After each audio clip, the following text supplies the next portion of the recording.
سپہر کے 3 بجے ہیں۔ السلام علیکم، یہ ریڈیو پاکستان ہے۔ عرفانہ شاہین سے خبریں سنیے۔ اہم خبروں کا خلاصہ۔ وزیر اعظم نے امن و ترقی کے سفر میں افغانستان کے عوام کے ساتھ مکمل تعاون جاری رکھنے کے حوالے سے پاکستان کے عزم کا اعادہ کیا ہے۔ پارلیمانی امور کے وزیر نے کہا ہے کہ فوجداری نظام انصاف میں اصلاحات اور عام آدمی کو انصاف کی فراہمی حکومت کی اولین ترجیحات میں شامل ہیں۔ ملک میں کرونا وائرس کے اب تک 96% سے زائد مریض صحت یاب ہو چکے ہیں۔ پاکستان نے کنٹرول لائن کے تتا پانی اور رک چکری سیکٹروں میں جنگ بندی کی خلاف ورزیوں پر بھارت سے شدید احتجاج کیا ہے۔ امریکہ کی مغربی ساحلی ریاستوں کے جنگلات میں لگنے والی ہولناک آگ سے کم 31 افراد ہلاک ہو گئے ہیں۔ اور نامور مزاحی اداکار سفیر اللہ رحری کی آج 8ویں برسی منائی جا رہی ہے۔ خبریں تفصیل کے ساتھ۔ وزیر اعظم عمران خان نے کہا ہے کہ افغانوں کی سربراہی میں افغان دھڑوں کے درمیان امن مذاکرات اور مصالحتی عمل کا کامیاب اختتام افغانستان اور علاقائی امن کے لیے ناگزیر ہے۔ فیس بک پر اپنی ایک پوسٹ میں وزیر اعظم نے اس عزم کا اعادہ کیا کہ پاکستان افغان عوام کی امن و ترقی کی شاہراہ پر سفر میں اپنا تعاون اور حمایت جاری رکھیں گے۔ وزیر اطلاع شبلی فراز نے کہا ہے کہ بین الافغان مذاکرات کا آغاز ایک تاریخی سنگ میل ہے اور جنگ سے تباہل افغانستان کے لیے ایک نئی صبح کا آغاز بھی ہے۔ آج ایک ٹویٹ میں انہوں نے کہا کہ یہ پیش رفت وزیر اعظم عمران خان کے اس موقف کی فتح ہے کہ سیاسی حل ہی دیرینہ افغان تنازع کا واحد حل ہے۔ انہوں نے کہا کہ ہم افغان عوام کی ترقی اور خوشحالی کے لیے دعا گو ہیں۔ وزیر دفاع پرویز خٹک نے کہا ہے کہ پاکستان افغانستان میں قیام امن کے لیے پرعزم ہے۔ نوشہرہ میں عوامی اجتماع سے خطاب کرتے ہوئے انہوں نے بین الافغان مذاکرات کی بحالی کو علاقے کے لیے ایک نیک شگون قرار دیا۔ انہوں نے کہا کہ افغانستان میں امن پاکستان کی خوشحالی کے لیے اہم ہے۔ قومی معاملات پر بات چیت کرتے ہوئے پرویز خٹک نے کہا کہ بدعنوان اور قومی خزانہ لوٹنے والے عناصر سے جواب طلبی ہوگی۔ انہوں نے کہا کہ وزیر اعظم نہ تو احتساب کے معاملے پر کوئی سمجھوتہ کریں گے اور نہ ہی اس پہ حزب اختلاف کو NRO دیں گے۔ پاکستان میں جاپان کے سفیر ماتسوشیدا کنوڈو نے امریکہ اور طالبان کے درمیان معاہدے میں سہولت سمیت افغان امن عمل میں پیش رفت کے لیے پاکستان کے کردار کو سراہا ہے۔ انہوں نے ایک بیان میں امید ظاہر کی کہ امن مذاکرات میں کامیابی سے افغان عوام کے تنازع کے پائیدار سیاسی حل کی راہ ہموار ہوگی۔ انہوں نے اس عزم کا اعادہ کیا کہ جاپان عالمی برادری کے اشتراک سے افغانستان میں امن و استحکام کی بحالی کے لیے اپنا کردار ادا کرتا رہے گا اور پاکستان کے ساتھ مل کر کام کرنے کی گہری دلچسپی کا بھی انہوں نے اظہار کیا۔ پارلیمانی امور کے وزیر علی محمد خان نے کہا ہے کہ فوجداری نظام انصاف میں اصلاحات اور عام آدمی کی انصاف کی فراہمی حکومت کی اولین ترجیحات میں شامل ہیں۔ نجی نیوز چینل سے گفتگو کرتے ہوئے انہوں نے موٹر وے واقعے کی مذمت کی اور یقین دلایا کہ اس واقعے میں ملوث مجرموں کو قرار واقعی سزا دی جائے گی۔ انہوں نے قانون نافذ کرنے والے اداروں پر زور دیا کہ متاثرین کو فوری انصاف کی فراہمی کے لیے تمام ضروری اقدامات کیے جائیں گے۔ علی محمد خان نے کہا کہ حکومت تھانہ کلچر بدلنے اور تھانوں میں عوامی شکایت کا ازالہ یقینی بنانے کے لیے انقلابی اقدامات کرے گی۔ ملک میں کرونا وائرس کے خاتمے کی جانب مسلسل پیش رفت جاری ہے اور اب تک اس وبا کے 96% سے زائد مریض صحت یاب ہو چکے ہیں۔ تازہ ترین اعداد و شمار کے مطابق پاکستان میں اب تک 3,01,481 مریضوں میں سے 2,80,429 مریض صحت یاب ہو چکے ہیں۔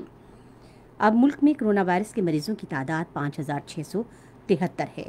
گزشتہ 24 گھنٹے کے دوران 31,411 افراد کے کرونا ٹیسٹ کیے گئے، جن سے 526 افراد میں کرونا وائرس کی تشخیص ہوئی ہے اور اس وبا سے مزید 6 افراد جاں بحق ہوئے ہیں۔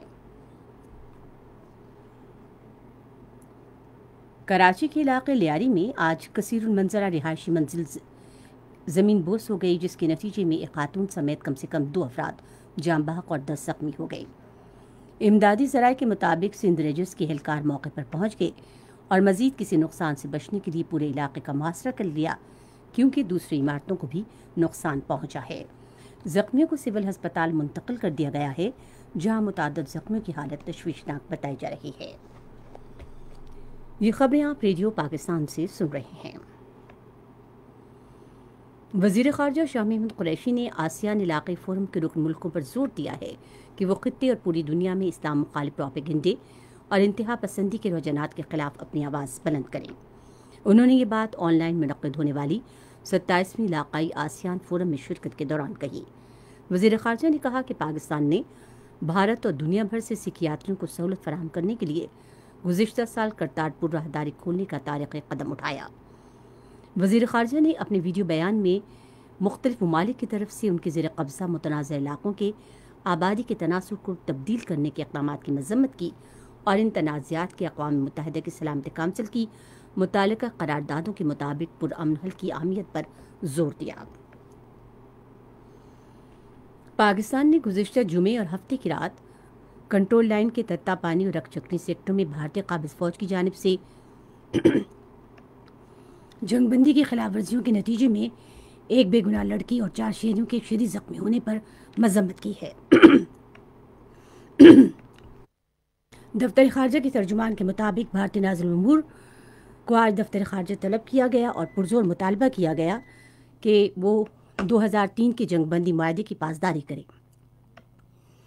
حالیہ واقعے سمیت دیگر تمام واقعات کی تحقیقات کرائے اور working boundary and control line پر امن بحال کرے۔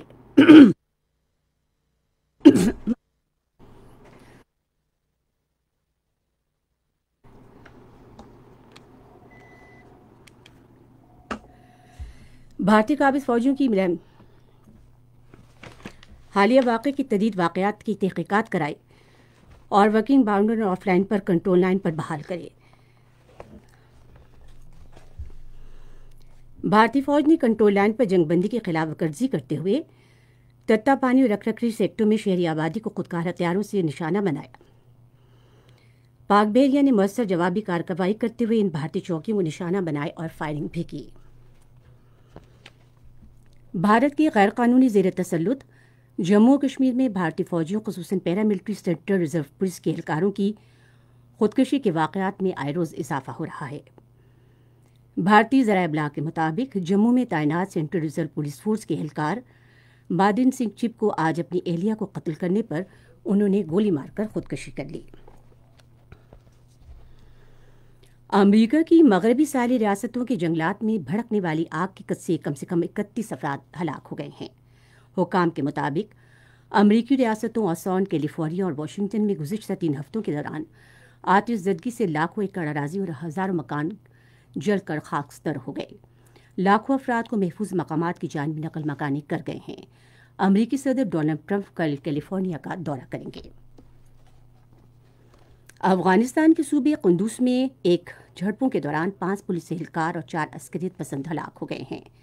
صوبائی پولیس کے ترجمان کے مطابق یہ جھڑپیں صوبہ دارالحکومت قندوز شہر کے نواح میں واقع شنواری کے علاقے میں ہوئیں۔ نیپال میں مٹی کے تودے گرنے کے 2 الگ الگ واقعات میں کم سے کم 9 افراد ہلاک اور 22 زخمی ہو گئے۔ نیپال حکام کے مطابق مٹی کے تودے گرنے کے واقعات وسطی شہر سندھو پیٹ چوک میں پیش آیا۔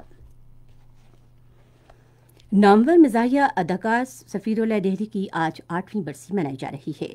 لہری کا شمار ان عظیم ترین اداکاروں میں ہوتا ہے جنہوں نے 1950 سے 1980 تک کے دورانیے پر محیط اپنے فلمی کیریئر کے دوران نام کمایا۔ انہوں نے 12 فلموں میں بہترین کارکردگی پر نگار ایوارڈ سے بھی نوازا گیا۔